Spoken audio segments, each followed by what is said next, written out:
요한복음 16장 25절부터 33절까지 봉독해 드립니다. 이것을 비유로 너희에게 일렀거니와 때가 이르면 다시는 비유로 너희에게 이르지 않고 아버지에 대한 것을 밝히 이르리라. 그날에 너희가 내 이름으로 구할 것이요 내가 너희를 위하여 아버지께 구하겠다는 말이 아니니 이는 너희가 나를 사랑하고 또 내가 하나님께로부터 온 줄 믿었으므로 아버지께서 친히 너희를 사랑하심이라. 내가 아버지에게서 나와 세상에 왔고 다시 세상을 떠나 아버지에게로 가노라 하시니 제자들이 말하되 지금은 밝히 말씀하시고 아무 비유로도 하지 아니하시니 우리가 지금에야 주께서 모든 것을 아시고 또 사람의 물음을 기다리시지 않는 줄 아나이다.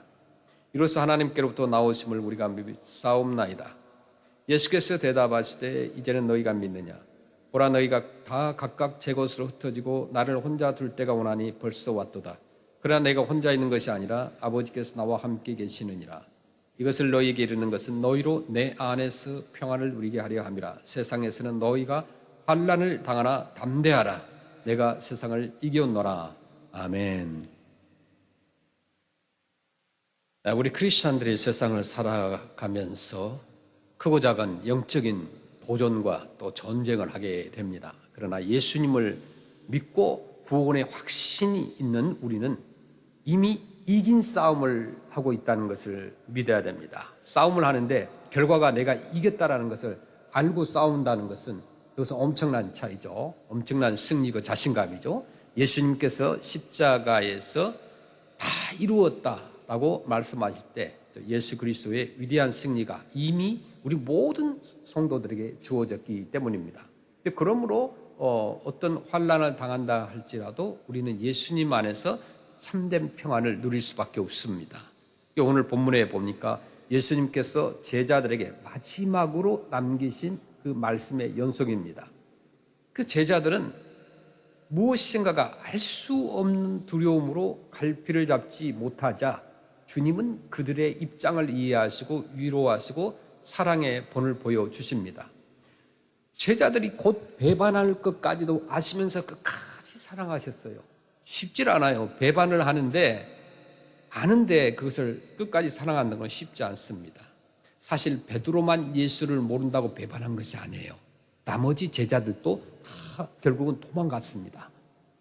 그중 사도 요한이 십자가를 지는 현장에 있었다고 하지만 예수님과 함께 십자가를 지지는 못했습니다. 3년 동안 고통과 즐거움을 함께하던 제자들이 이렇게 도망갈 것을 예수님께서는 예언을 하시고 경고까지 하십니다. 이런 경우에 우리들로서는 이성을 잃을 수도 있고 또 섭섭한 마음에 제자들을 책망하시고 원망할 수도 있습니다. 그러나 주님께서는 그 외로움과 배신 속에서도 저들을 끝까지 사랑하셨다는 거예요. 아니 사랑하셨을 뿐만 아니라 용서까지 하고 계셨습니다.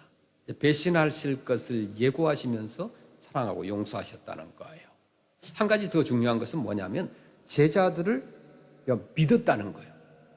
그러니까 잠깐 실수를 제자들이 하겠지만 결국에는 예수님을 위해서 순교할 것까지 미리 내다보셨다는 거예요. 그러므로 배신과 처절한 고통 속에서도 실망하지 않으시고 저들을 믿었던 거예요. 베드로에게 말씀하신 것을 보면요, 네가 나를 모른다고 하더라 라고 미리 알고 계셨지만 또한 그가 회개하고 예수님을 위해서 죽을 것도 말씀하셨습니다. 그러므로 예수님 실망하지 않으셨어요. 배반할 것을 말씀하시면서 책망 대신에 어떻게 하셨느냐, 용서하시고 사랑하시고 그리고 믿었다는 것은 너무나 놀라운 은혜 아니겠습니까? 그 예수님의 이 사랑 때문에 후에 제자들이 모두 순교했을 것이라는 생각이 들어요. 뿐만 아니라 오늘 본문에서는 제자들의 성숙함에 대해서도 상당한 수준으로 인정하셨습니다. 오늘 본문에 보니까 제자들을 인정하심에 대해서 비유로 말씀하시지 않고 예수님께서 직설적으로 말씀했습니다. 다른 분들에게 복음을 전할 때 예수님께서 항상 비유를 통하여서 설명을 했어요. 왜냐하면 그 하나님의 진리에 대해서 바로 직설적으로 말하면 이해를 못했기 때문이에요. 그럼에도 불구하고 제자들을 인정하셨어요. 그래서 직설적으로 말씀합니다. 요한복음 16장 28절 말씀에 내가 아버지에게서 나와 세상에 왔고 다시 세상을 떠나 아버지에게 가노라 하시니, 전에는 몰랐지만 이제는 알 것이고 그때는 내가 무슨 이야기를 했는지 너희들이 알 것이다. 즉 제자들의 어떤 지식 수준이 상당한 경지에 와 있음을 인정해 주고 있는 거예요. 다시 말하면 이제는 그들이 예수님의 말씀을 알아들었을 때가 되었음을 인정하고 믿으신다는 거예요. 3년 동안 함께 하셨기 때문에 이제는 때가 됐다는 거예요. 심리적으로는 다음과 같이 설명할 수가 있습니다. 사람은요, 자신이 괴로울 때 주위에 있는 다른 사람까지 괴롭히는 경우가 있어요. 나도 모르게 인간적인 본능이 나오는 거예요. 그래서 우리 가정 가운데 식구 가운데서 아니면 교인들 가운데서든지 아니면 여러분 커뮤니티 가운데서 어떤 한 사람이 그날 기분이 매우 나빠요. 아주 저기압이에요. 그러면 여러분 가족 가운데서 한 사람이 기분이 나쁘면 어때요? 온 집안 식구의 분위기가 그렇게 좋지 않습니다.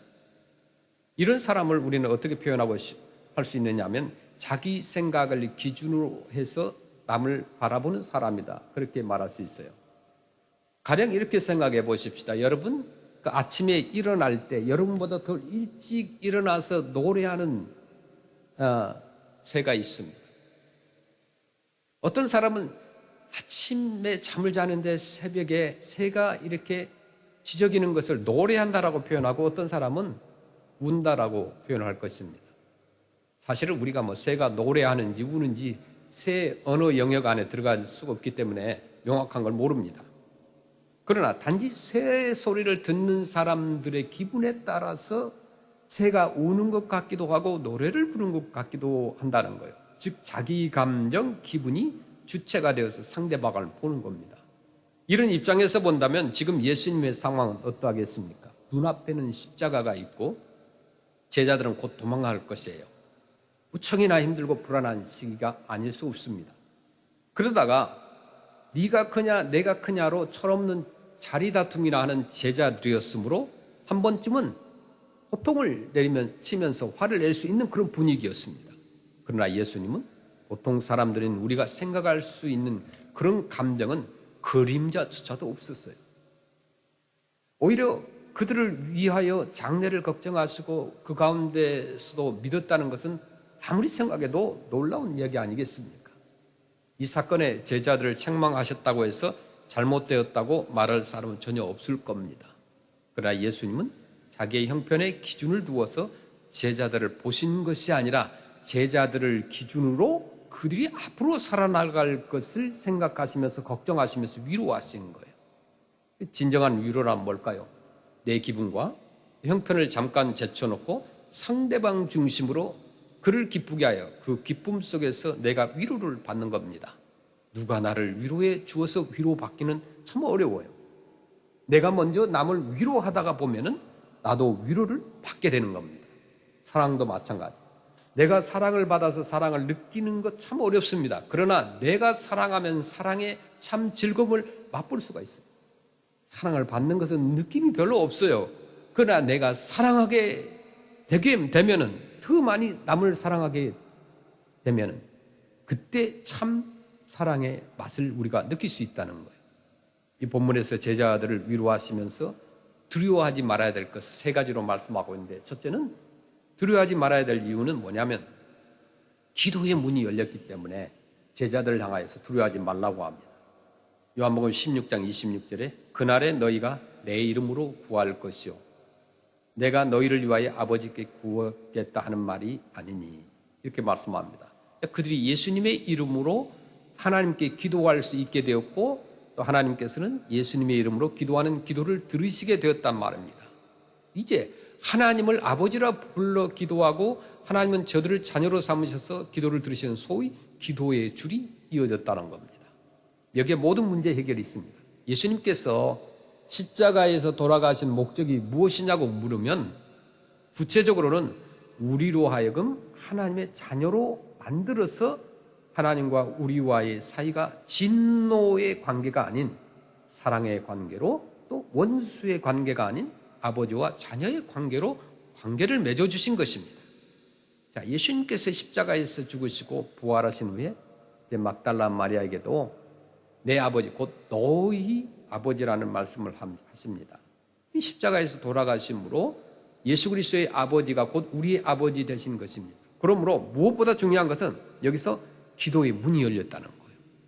기도의 문이 열렸다는 것은요, 두려워할 이유가 없다는 거예요. 믿는 사람으로서 가장 어려운 고통은 뭐냐면, 믿음의 사람들, 우리 크리스찬들에게 가장 큰 고통이 무엇인가? 그것은 기도가 막히는 거예요. 여러분, 기도가 막히는 그런 상황을 경험해 보았습니까? 너무 어떤 어려운 일이 있거나 너무 슬픈 일이 있거나 너무나 또 내 주변의 상황이 어려울 때 그 기도마저 막힐 때가 있어요. 아무리 내 힘으로 하려고 해도 안 될 때가 있습니다. 때로는 누구를 미워하고 미움을 받을 수도 있습니다. 그러나 문제는 이 미움 때문에 또 내 주변의 고통 때문에 내 기도가 막힌다는 사실이에요. 그게 가장 슬픈 일이요, 우리 크리스찬들에게. 친구 사이가 나빠지면요, 아무리 내가 주장할 수 있는 이유가 있다 해도 기도가 막히는 데는 도리가 없어요. 예수님의 이름으로 하나님께 구할 수 있으면 기도의 문이 열려 있는 것이므로 두려워할 이유가 없다는 거예요. 로마서 8장 15절 16절 보시면, 너희는 다시 무수하는 종의 영을 받지 아니하고 양자의 영을 받았으므로 우리가 아빠 아버지라고 부르짖느니라.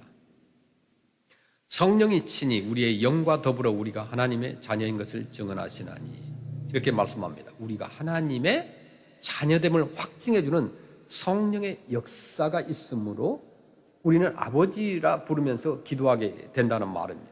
그러니까 하나님과 우리와의 관계가 기도로서 연결되어 있다는 것은 무엇이든 주님의 이름으로 구하면 주실 것이므로 두려워할 이유가 없는 거예요.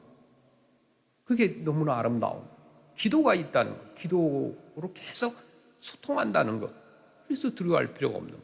두 번째, 우리가 두려워하지 말아야 될 것을 이렇게 말씀합니다. 그 이유는 하나님께서 친히 사랑하시기 때문이라는 거예요. 요한복음 16장 27절 말씀 보시면, 이는 너희가 나를 사랑하고 또 내가 하나님께로부터 온 줄 믿었으므로 아버지께서 친히 너희를 사랑하심이라 하면, 친히 사랑하신다는 것은 직접 사랑하신다는 말이에요. 하나님이 친히 사랑하신 이유가 뭘까요?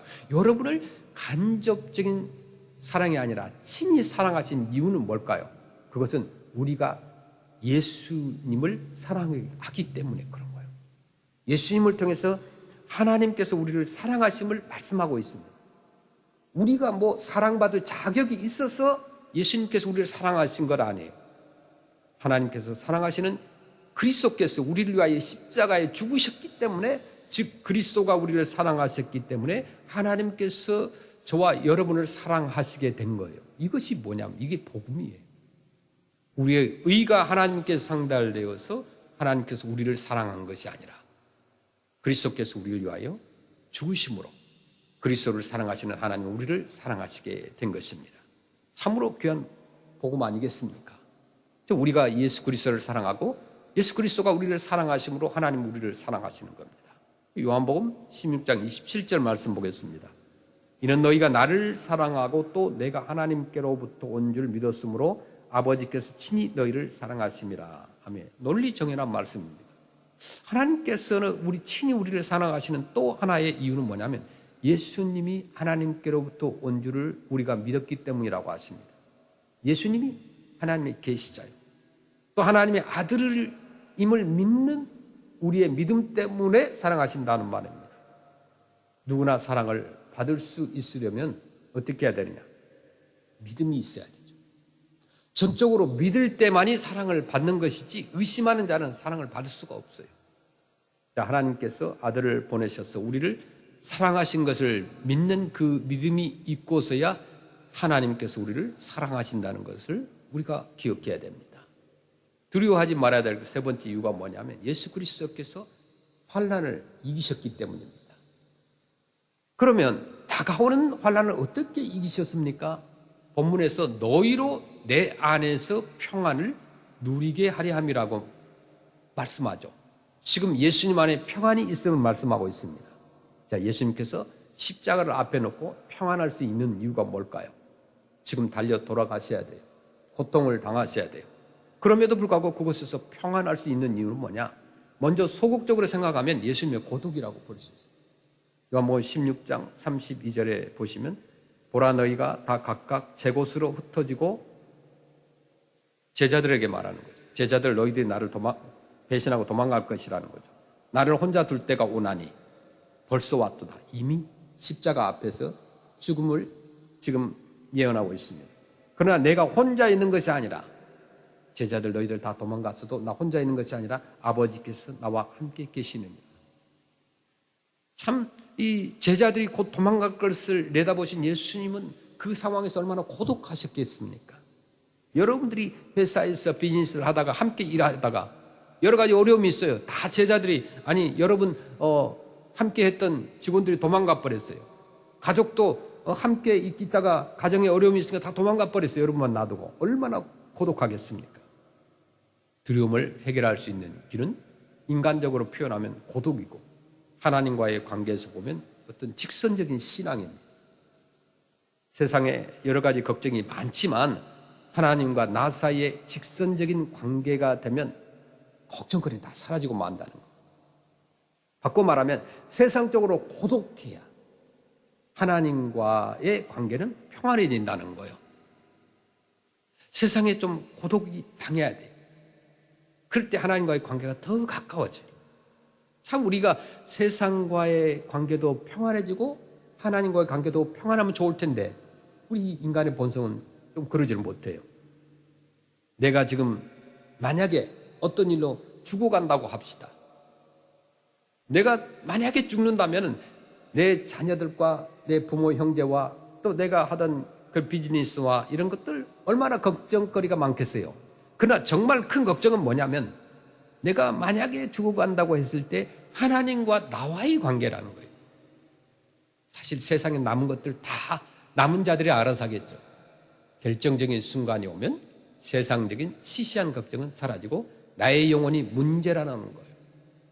지금 예수님의 고독은요, 대단히 의미 있는 고독으로 하나님과의 직선적인 관계에서 평안을 얻고 계시는 것입니다. 예수님은요, 내가 아버지께로 간다라고 표현하시죠.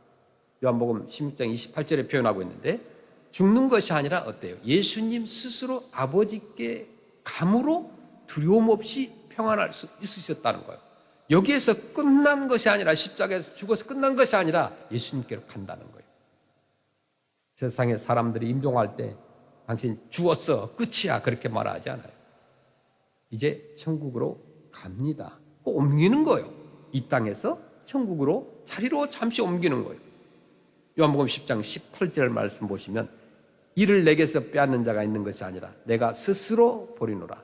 나는 버릴 권세도 있고 다시 얻을 권세도 있으니 이 계명은 내 아버지께서 받았노라 하시니라. 아멘. 그 마음으로 원해서 하시는 일임을 분명히 하고 있습니다. 자, 예수님께서 우리를 위하여 스스로 십자가를 지시는 것이지 마지못해서 억지로 끌려가듯 지는 것이 아니라는 말씀이에요. 이런 의미에서 생명에 대한 의미를 바로 우리가 가져야 합니다. 죽지 않으려고 바둥거리는 것이 아니라 내가 가는 것이고 스스로 버리는 것입니다.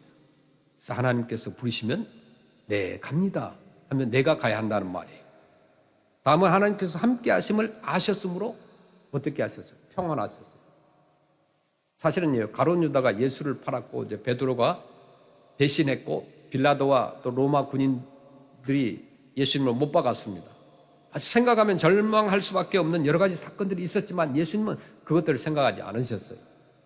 두려움을 해결할 수 있는 길은 아버지께서 함께 하신다는 생각입니다. 함께 한다는 것, 누군가가 나와 함께 한다는 것, 그게 얼마나 위로가 되는지 몰라요. 요한복음 16장 32절 말씀 보시면 보라 너희가 다 각각 제 것으로 흩어지고 나를 혼자 둘 때가 오나니 벌써 왔도다. 그러나 내가 혼자 있는 것이 아니라 아버지께서 나와 함께 계시느니라. 그러나 내가 혼자 있는 것이 아니라 아버지께서 나와 함께 계신다는 것.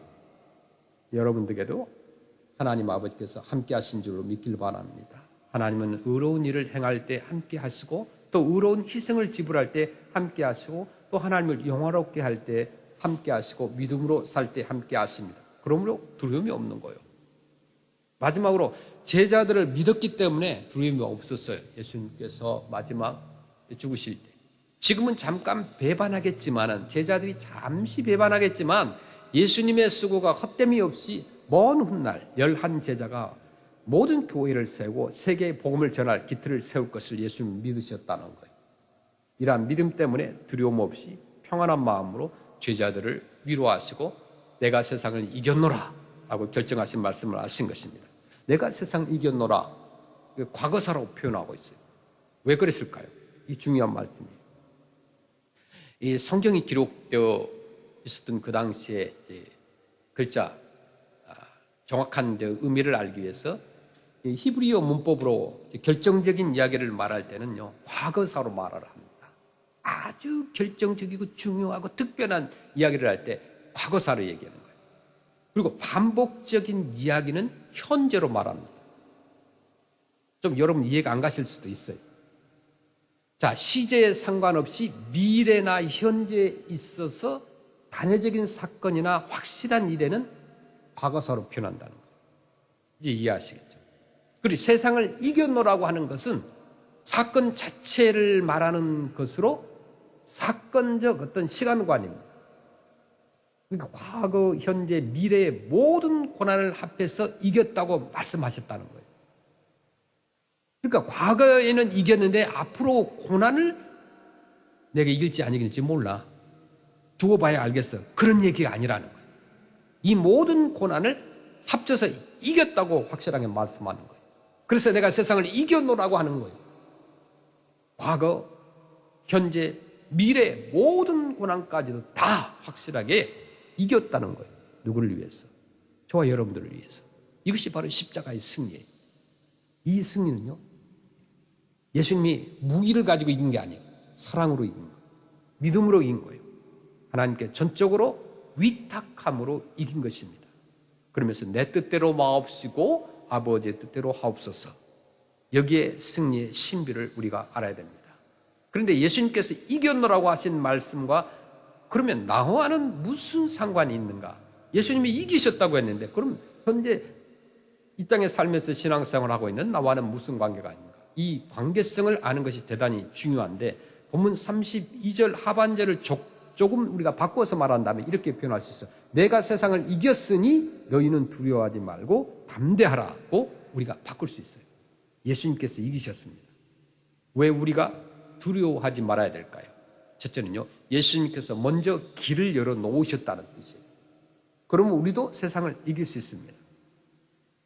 여러분, 요즘 비가 오니까 킹스 캐년 여러분 이렇게 지나가시다 보면 그 산 정상에 보면은 항상 눈이 이렇게 하얗게 쌓여 있어요.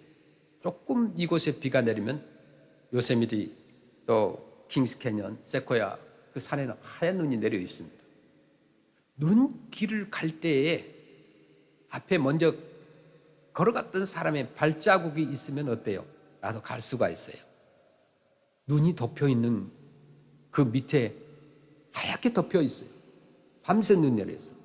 함부로 걸어가는 건 힘들어요.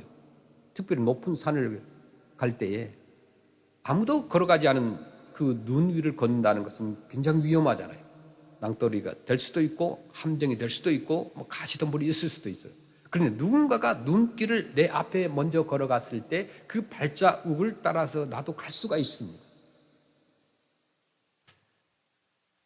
요세미리 여러분 누구나 갈 수 있어요. 왜냐하면 누군가가 그 길을 갖고 개척했기 때문에. 달나라를 닐 암스트롱이 갔다 왔습니다. 그래서 우리도 갈 수 있어요, 사실은. 그 얼마나 중요한 거예요. 예수님께서 이기셨으므로 우리도 이길 수 있음을 의미하는 거예요. 왜 우리가 두려워하지 말아야 됩니까? 두 번째는 가능성을 예수님 보여주셨어요. 이제는 불가능하다고 말할 수 없습니다. 예수님께서 승리하셨으므로 승리의 문이 그냥 열린 거예요. 왜 우리가 두려워하지 말아야 되는가? 마지막으로 예수님께서 우리를 대표로 이기셨어요. 히브리서 12장 1절 2절에 이러므로 우리에게 구름같이 둘러싼 허다한 증인들이 있으니 모든 무거운 것과 얼매기 쉬운 죄를 벗어버리고 인내로서 우리 앞에 당한 경주를 하며 믿음의 주요 또 온전하게 하시는 이인 예수를 바라보자. 그러나 그 앞에 있는 기쁨을 위하여 십자가를 참으사 부끄러움을 깨치 아니하시더니 하나님 보좌 우편에 앉으셨느니라. 이렇게 말씀합니다. 스데반이 순교할 때 혼자 순교한 것이 아닙니다. 스데반이 돌에 맞으며 하늘을 바라보았을 때 저 하나님 우편에 계신 예수님을 본 거예요. 예수님께서 바라보고 계시니까 힘이 나서 죽은 것이지 혼자 죽는다는 건 아니에요. 힘들어요.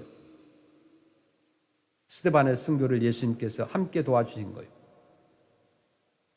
우리가 많은 사람들의 그 삶을 살아가는 것을 보면서 혼자 있는 사람들 굉장히 외로워요.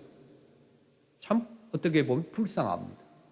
그래서 교회나 또 이 땅에 우리 사람들이 혼자 지내는 분들을 돌봐주는 것, 정상이에요. 함께 하는 거예요.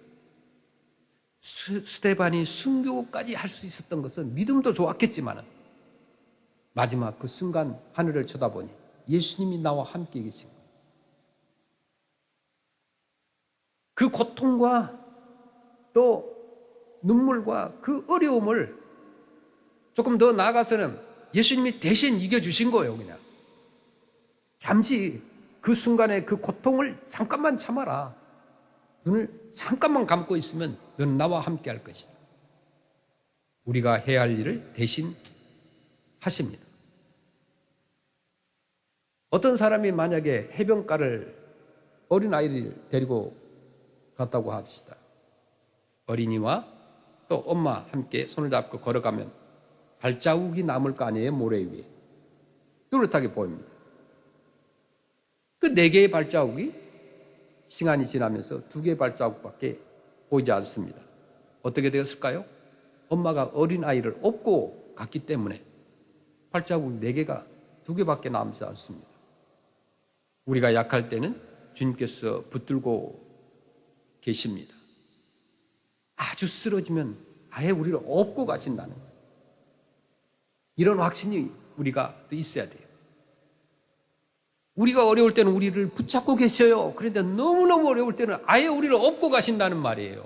얼마나 감사합니까? 말씀이 내 속에 들어와 마음과 생각을 움직여 나가도록 하는 것이 필요합니다. 이 바라봄의 법칙이 필요하죠.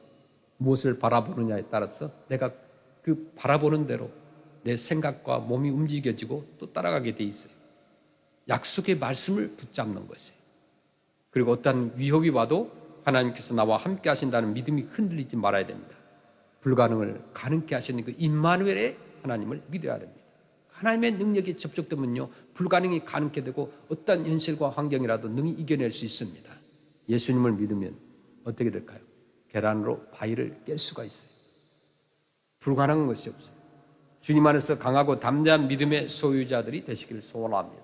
어떠한 문제와 어려움들이 다가와도 주님과 동행하고 모든 환난을 헤쳐 나가는 그런 믿음의 백성들이 되시길 바랍니다. 약속의 말씀을 붙잡고 나아가서 하나님의 귀한 뜻을 이뤄나가는 그 주님의 귀한 백성들이 되도록 기도하시길 바랍니다. 지금 온 세상이 우리를 부르고 있어요. 절망에 처한 사람이 우리를 부르고 있어요. 상처 입은 사람들이, 외롭고 힘든 사람들이, 또 여러 가지 디프레스에 빠져있는 사람들이 우리를 부르고 있습니다. 여러 곳에서 고통당하는 우리 이웃들이 우리를 부르고 있어요. 우리가 그 음성을 듣고 나가야 됩니다. 강하고 담대한 믿음으로 그들에게 나아가서 주님의 사랑을 베풀고 저들에게 힘과 용기를 우리가 주어야 돼요. 이것이 교회의 역할이고 크리스찬들의 역할입니다. 하나님의 위대한 역사를 이루는 주님의 귀한 일꾼들이 되어야 되는 거예요. 주님은 지금 믿음의 사람을 찾고 있는 그런 중에 계십니다. 환난은 누구에게나 있어요. 환난 중에 계신 분들은 우리가 이 말씀을 붙들어야 돼요. 너희가 환난을 당하나 담대하라. 내가 세상을 이겼노라. 뭘 걱정하겠어요? 주님이 우리에게 이미 이기셨다고 말씀하셨는데 우리는 이제 두려워할 필요가 없어요. 잠시 그 두려움이 있을 수도 있어요. 그러나 확실하게 이 땅에 어떤 사람보다도 누구보다도 확실하게 세상을 이겼다라고 말씀하는 거예요. 승리의 확신을 가지고 나가면 됩니다. 세상을 이기신 주님께서 그를 믿는 우리에게 승리를 주셨습니다. 그래서 우리의 힘으로는 이 세상을 이길 수가 없어요. 도저히 안 돼요. 우리가 아무리 해도 안 되는 것이 너무 많아요. 예수 그리스도 안에 있을 때 우리는 세상을 넉넉히 이길 수 있다는 것, 그런 고백이 우리에게 필요해요. 그게 겸손이에요. 그러므로 환난을 당할 때 우리 자신을 바라보지 말고 세상을 이기신 예수님을 바라보시길 바랍니다. 우리 모두가 강하고 담대한 믿음의 사람이 되어야 돼요. 그래서 주님의 말씀에 순종하고 주님의 말씀을 이뤄나가는 그런 일꾼들이 되시길 바랍니다. 지난주에 우리가 아담 목사님과 이야기를 하는 가운데 그 아담 목사님 친구분 한 분이 저 산 위쪽에 사는데, 오커스트 산 위에 사는데 그곳에서 산 지가 뭐 40년 이렇게 넘었답니다. 근데 그 친구가 아주 그 좋은 차도 있고 그다음에 클래식한 차, 아주 오래된 차들, 저 미국 사람들 그런 좀 오래된 차를 좀 좋아하잖아요.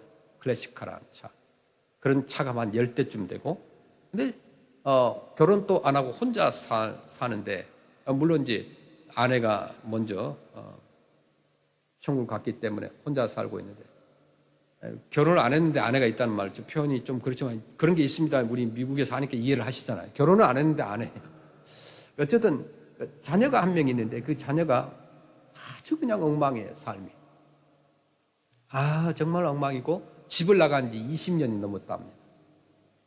그 하나 그 아이가 있는데 엉망이에요. 삶이 엉망이고 뭐 교도소를 뭐 자주 드나들고 하는데, 이 친구가 혼자 그 산속에서 살면서 상당한 부를 또 이루었습니다.